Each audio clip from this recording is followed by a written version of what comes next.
आज का प्रसंग है सहज निवृत्ति रूप वास्तविक तत्व। संसार में एक तो प्रवृत्ति मतलब करना होती है, और एक निवृत्ति मतलब न करना होती है, जिसका आदि और अंत हो वह क्रिया अथवा अवस्था कहलाती है। प्रवृत्ति और निवृत्ति दोनों ही क्रियाएं अथवा अवस्थाएं हैं। मतलब यह है कि जैसे प्रवृत्ति क्रिया है, वैसे ही निवृत्ति भी क्रिया है। प्रवृत्ति निवृत्ति को और निवृत्ति प्रवृत्ति को जन्म देती है। क्रिया और अवस्था मात्र प्रकृति की होती है, तत्व की नहीं। इस नजर से प्रवृत्ति और निवृत्ति दोनों प्रकृति के राज में ही हैं। निर्विकल्प समाधि तक प्रकृति का राज्य है, क्योंकि निर्विकल्प समाधि से भी व्युत्थान होता है। अतः जागने, चलने, बोलने, देखने, सुनने आदि के समान सोना, बैठना, मौन होना, मूर्छित होना, समाधिस्थ होना आदि भी क्रियाएं अथवा अवस्थाएं हैं। अवस्था से अतीत जो अक्रिय परमात्म तत्व है, उसमें प्रवृत्ति और निवृत्ति दोनों ही नहीं है। अवस्थाएं बदलती हैं, पर वह तत्व नहीं बदलता। वह वास्तविक तत्व सहज निवृत्ति रूप है। उस तत्व में मनुष्य मात्र की स्वाभाविक स्थिति है। वह परम तत्व संपूर्ण देश काल, घटना, परिस्थिति, अवस्था आदि में स्वाभाविक रूप से ज्यों का त्यों विद्यमान रहता है। अतः में उस सहज निवृत्ति रूप परम तत्व को जो चाहे, जब चाहे, जहाँ चाहे प्राप्त कर सकता है। आवश्यकता केवल प्राकृत दृष्टियों के प्रभाव से मुक्त होने की है। स्वयं का प्रकृति से माना हुआ संबंध ही अहम कहलाता है। साधक प्रमादवश अपनी वास्तविक सत्ता को, जहाँ से अहम उठता है अथवा जो अहम का आधार है, भूलकर माने हुए अहम को ही अपनी सत्ता या अपना स्वरूप मान लेता है। माना हुआ अहम बदलता रहता है, पर वास्तविक तत्व स्वरूप कभी नहीं बदलता। इस माने हुए अहम को भगवान ने इद्दता से कहा है। जैसे अहंकार है इतियम है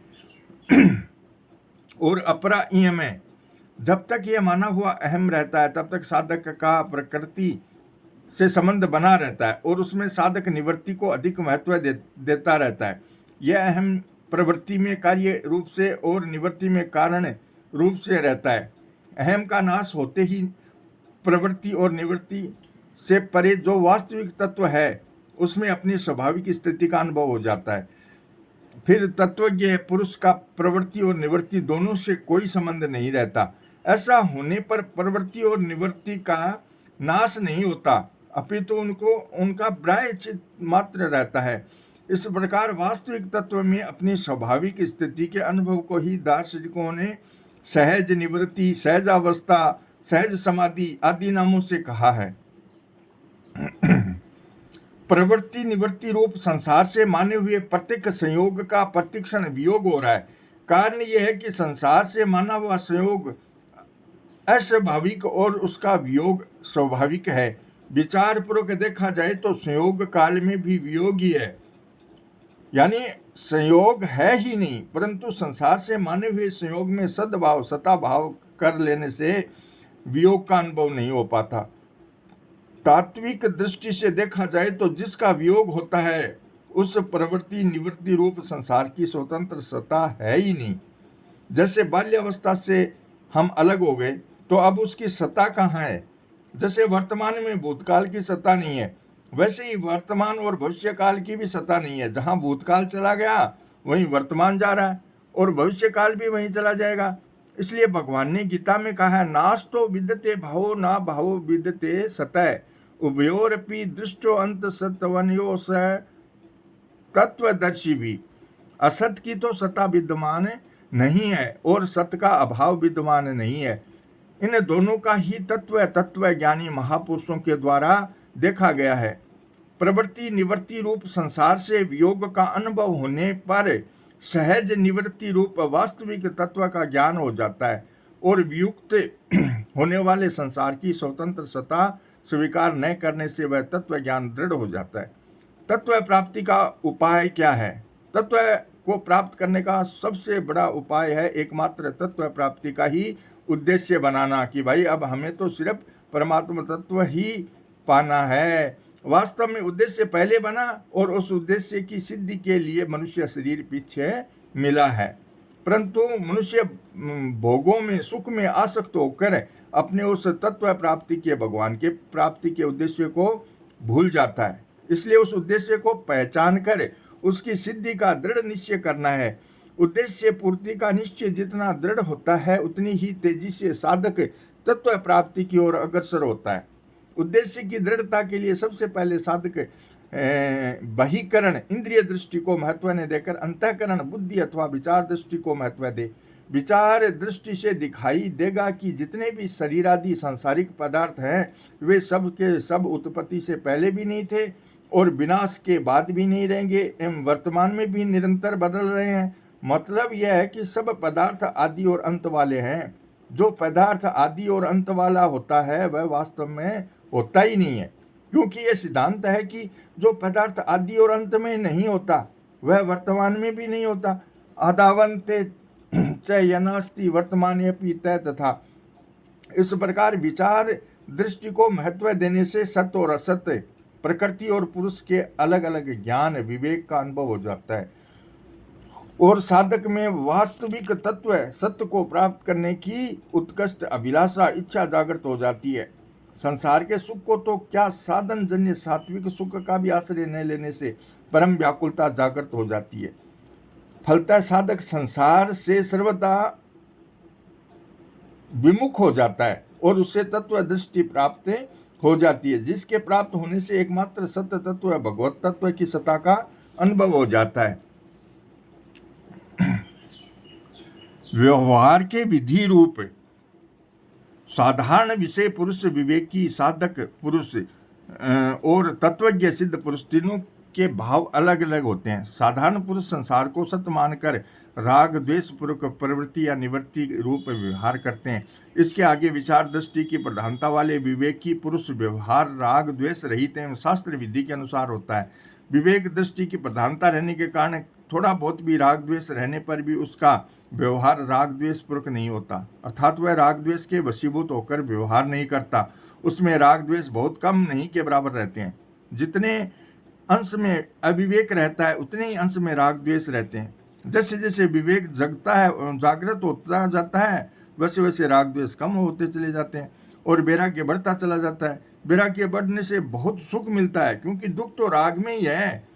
पूर्ण विवेक जागृत होने पर राग द्वेष पूर्णतः मिट जाते हैं। विवेकी पुरुष को संसार की सत्ता दर्पण में पड़े हुए प्रतिबिंब के समान असत्य दिखते हैं।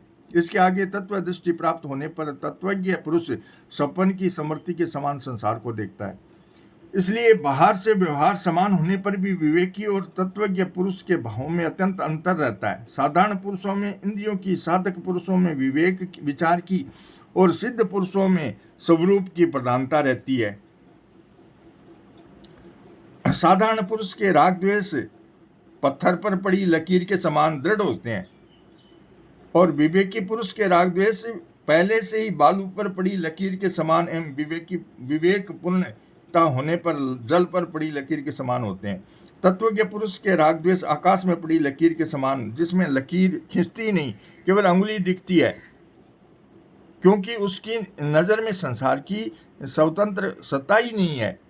ज्ञानी के व्यवहार की विशेषता तत्व ज्ञान होने से पूर्व तक साधक अंतःकरण को अपना मानने के कारण तत्व में अंतःकरण सहित अपनी स्थिति मानता है। ऐसी स्थिति में उसकी वृत्तियां व्यवहार से हटकर तत्व उन्मुखी हो जाती हैं, अतः उसके द्वारा संसार के व्यवहार में भूलें भी हो सकती हैं। अंतःकरण जड़ता से सर्वथा संबंध विच्छेद हो जाने पर जड़ चेतन के संबंध से होने वाला सूक्ष्म अहम पूर्णतः नष्ट हो जाता है।